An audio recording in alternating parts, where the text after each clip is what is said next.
मित्रों नमस्कार। मेरा नाम प्रताप सहगल है और मैंने विविध विधाओं में लेखन किया है। नाटक, कहानी, कविता, यात्रा वृत्तांत और अन्य भी। और बच्चों के लिए बहुत अच्छी कहानियां और बहुत अच्छे नाटक मैंने लिखे हैं और उनमें से कुछ कहानियों और नाटकों का प्रकाशन एनबीटी ने किया है। और एनबीटी ने देखिए मेरी ये एक पुस्तक बच्चों के लिए प्रकाशित की है, हरियाली की रानी। तो मैं आज आपको इसी किताब की कहानी हरियाली की रानी ही सुनाने जा रहा हूँ। हरियाली की रानी एक पंजाब का लोकेल है, पंजाब के लोकेल को लेकर लिखी गई कहानी है।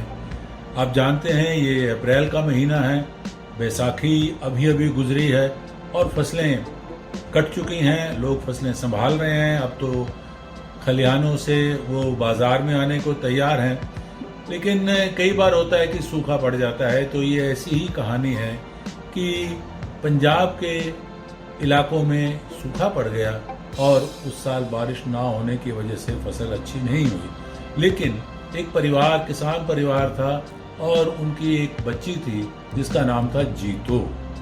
अब जीतो को क्या पता कि फसल अच्छा होना, खराब होना क्या होता है। उसका मतलब तो ये था कि बैसाखी आती है और बैसाखी का मतलब होता है नए कपड़े, नए जूते, कुछ गहने, हंसी खुशी ठट्ठा और एक तरह से घर में समृद्धि आती है।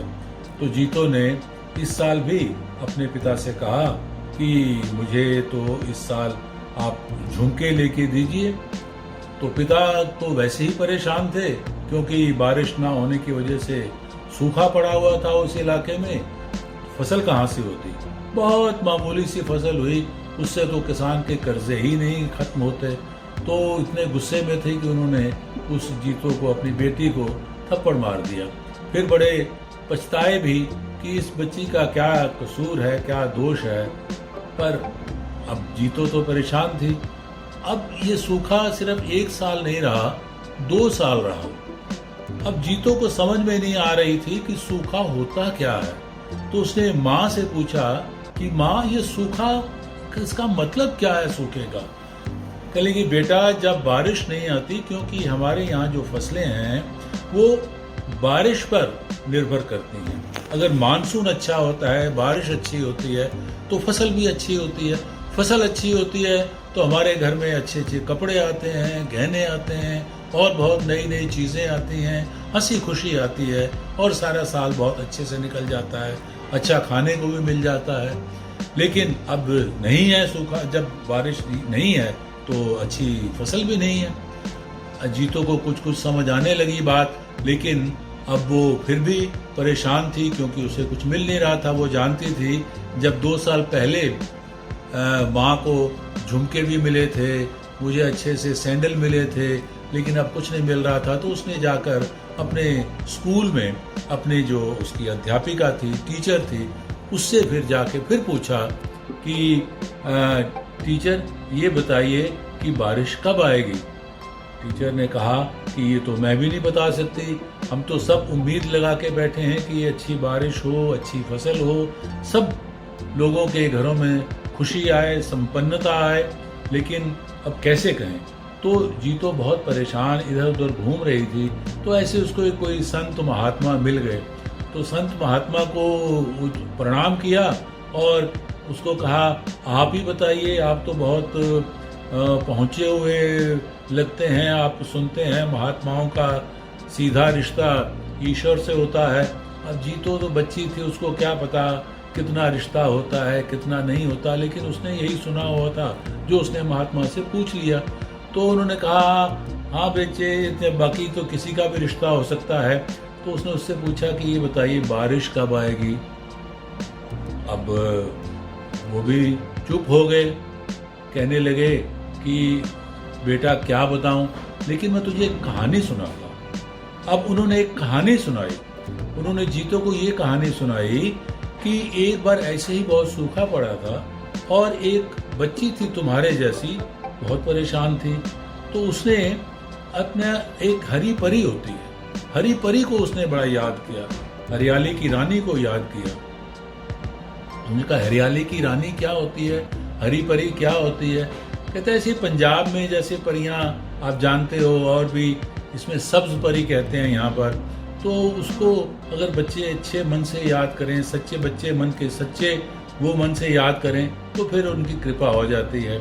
अब उसने एक तसल्ली देने के लिए जीतो को ये कहानी सुना दी, और जीतो को ये कहानी बहुत अच्छी लगी।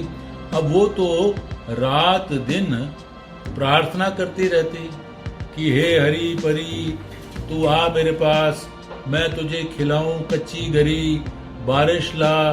ये हमारे यहाँ अगर बारिश आएगी तो अच्छी फसल आएगी, अच्छी फसल आएगी तो मुझे अच्छे अच्छे कपड़े मिलेंगे, वगैरह वगैरह। अब वो बहुत उससे अनुनय विनय करती रही।